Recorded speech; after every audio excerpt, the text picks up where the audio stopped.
नमस्कार, बीएनएन में आपका स्वागत है। मैं हूं मिथिलेश द्विवेदी और आप देख रहे हैं भदोही की बात। भदोही की बात में हम आज आपको भदोही के भाजपा विधायक रविंद्रनाथ त्रिपाठी से मिलाने जा रहे हैं। ये ऐतिहासिक घोषणा हुई है डेंगुरपुर धनतुलसी गंगा घाट पर।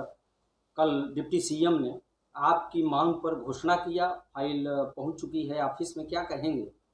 देखिए, आज़ादी के बाद या आज़ादी के पहले से तमाम लोगों के, क्षेत्रवासियों के, चाहे हमारा प्रयागराज जनपद हो, चाहे भदोही जनपद हो, चाहे बनारस हो, चाहे प्रतापगढ़ हो, चाहे सुल्तानपुर हो, चाहे जौनपुर हो, चाहे देवरिया गोरखपुर हो, कोई भी जनपद हो, यहाँ के लोगों की हमेशा मांग ये रही है कि कम से कम गंगा घाट में प्रयागराज और मिर्जापुर के बीच में एक पुल बन जाए।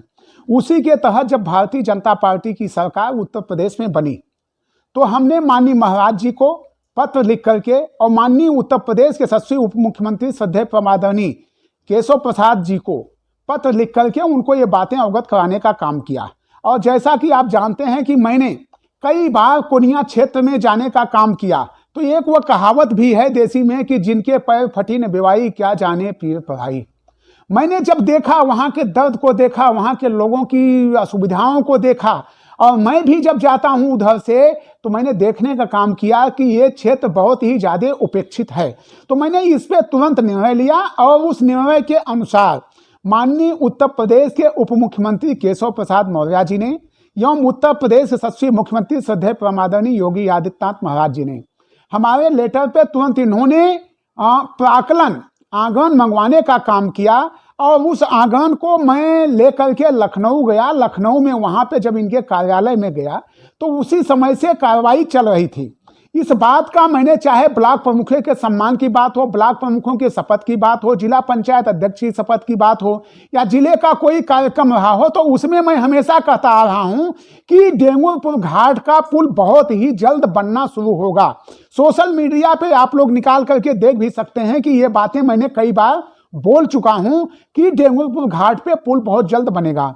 उसी के तहत मैं धन्यवाद देना चाहता हूं। मैं तो एक छोटा अदना सा कार्यकर्ता सिपाही हूं भारतीय जनता पार्टी का, लेकिन जिस तरह से कोनिया के लोगों के, कोनिया क्षेत्र के लोगों को, ज्ञानपुर क्षेत्र, ज्ञानपुर विधानसभा के लोगों का सम्मान जिस तरह से माननीय मुख्यमंत्री योगी आदित्यनाथ महाराज जी और उत्तर प्रदेश यशस्वी उप मुख्यमंत्री केशव प्रसाद मौर्य जी ने इनके सम्मान को रखने का काम किया है, और डेंगुरपुर घाट का जिन्होंने घोषणा किया, आप वीडियो निकाल करके देख लेंगे कि माननीय उप मुख्यमंत्री जी ने कहा कि मैं जैसे ही लखनऊ पहुंचूंगा, हमारे टेबल पे रविंद्र जी पहले ही मांग कर चुके हैं, हमारे टेबल पे फाइल लगी हुई है, उसको जाकर के हम तुरंत स्वीकृत कर देंगे। निश्चित रूप से डेंगुर घाट पुल का हम बहुत जल्द माननीय मुख्यमंत्री जी को, माननीय उप मुख्यमंत्री जी को ले आकर के उसका शिलान्यास भी कराएंगे और उसका कार्य भी प्रारंभ कराने का काम करेंगे। हम नहीं, बल्कि यह स्नेह, आशीर्वाद, प्यार ज्ञानपुर के लोगों ने और भदोही जनपद के लोगों ने दिया है, और हमारे छोटे भाई जिला पंचायत अध्यक्ष अनुरुद्ध कुमार तिवारी को बनाने का काम किया है।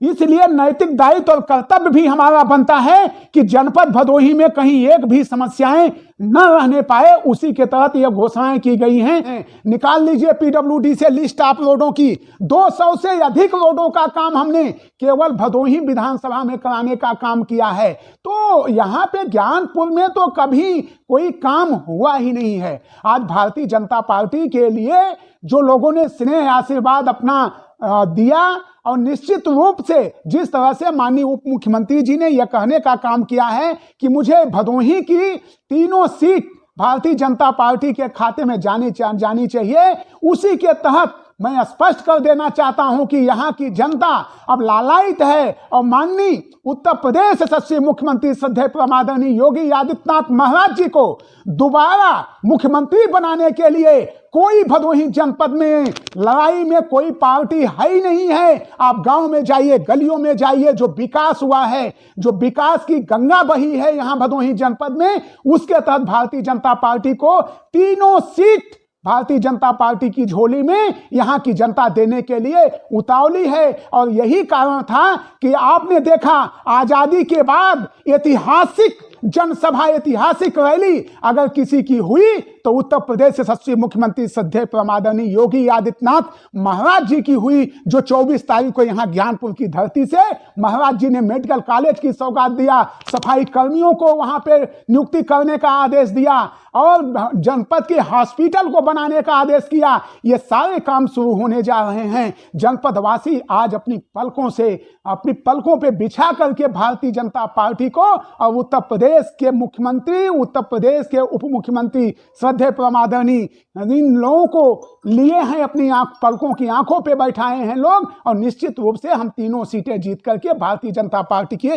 झोली में देने जा रहे हैं। बहुत बहुत धन्यवाद। विधायक जी, आखिरी सवाल, ज्ञानपुर विधानसभा क्षेत्र में एक साथ 2 पुलों की सौगात ये चर्चा का विषय बना हुआ है, लोग आपके नाम की चर्चा कर रहे हैं, तो क्या निकट भविष्य में अगर पार्टी चाहेगी तो ज्ञानपुर विधानसभा क्षेत्र से चुनाव लड़ेगी? देखिए, हम पार्टी के छोटे से सिपाही हैं, कार्यकर्ता हैं।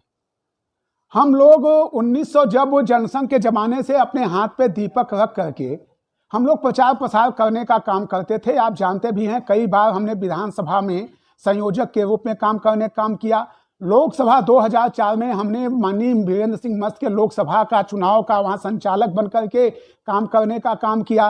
तो हम भारतीय जनता पार्टी के लोग हैं। भारतीय जनता पार्टी के उच्च नेतृत्व का जहां आदेश हो जाएगा वहां से हम चुनाव लड़ेंगे, उसमें कोई शंका की बात नहीं है। लेकिन ये अन्य पार्टियों की तरह प्राइवेट लिमिटेड कंपनी नहीं है। भारतीय जनता पार्टी पूरे विश्व की सबसे बड़ी पार्टी है। यहाँ एक व्यक्ति निर्णय नहीं लेता है, यहाँ पे 50 लोग बैठ करके हमारी कमेटी बैठती है, उच्च स्तरीय कमेटी बैठती है, उसमें जो निर्णय होता है वह निर्णय मान्य होता है। पार्टी का जो निर्णय होगा, जो कमेटी का निर्णय होगा, जो उच्च स्तरीय निर्णय होगा, जहां से भी चुनाव लगाएंगे वहां से हम लोग चुनाव लड़ने के लिए तैयार हैं। धन्यवाद।